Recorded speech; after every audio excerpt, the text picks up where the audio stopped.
He frees the people and the law is victorious. Leviticus teaches purity and devotion, with laws, sacrifices, and consecration.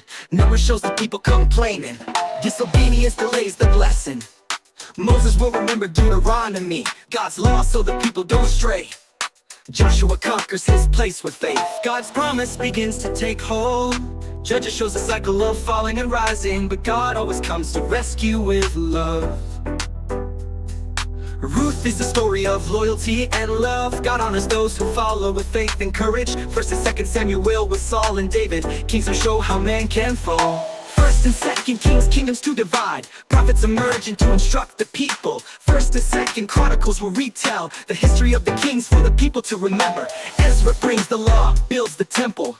Nehemiah restores the walls. Esther was brave, saved her nation. With faith and fasting, God gave a solution. Job suffered, but remained firm, and at the end of the trials, God blessed him. Psalms are songs full of prayer, praise and lament with great emotion. Proverbs brings advice for living well. Wisdom comes from God and no one else. Ecclesiastes says everything is vanity. Without God there is no value of truth. The Song of Songs is a hymn to pure love of the bridegroom and the bride, image of the Lord. Isaiah speaks of the coming Messiah, light to the nations, promise without fail. Jeremiah wept for the fallen nation, but spoke of the new covenant promise. Lamentations are the weeping for the pain of the people who turned away from the Lord. Ezekiel saw visions of restoration. From dry bones a new nation is born. Daniel in the pit conquered without fear and revealed the eternal kingdom of the Lord. Hosea was faithful even when rejected, showing God's love to the ungrateful people.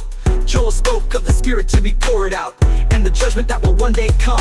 Amos condemned injustice and oppression, calling the people back to their hearts. Obadiah spoke against Edom and its pride. God overthrows evil and raises up the righteous. Jonah fled, but God caught up with him, and to Nineveh the prophet preached. Micah cries out for justice and compassion and announces the Messiah in Bethlehem, salvation. Nahum said that Nineveh would fall, for it rejected good and evil followed. Habakkuk questions but learns to trust. Even without seeing, he decides to praise. Zephaniah announces judgment and restoration. God purifies with his forgiveness. Haggai calls, rebuild the altar, give God first place.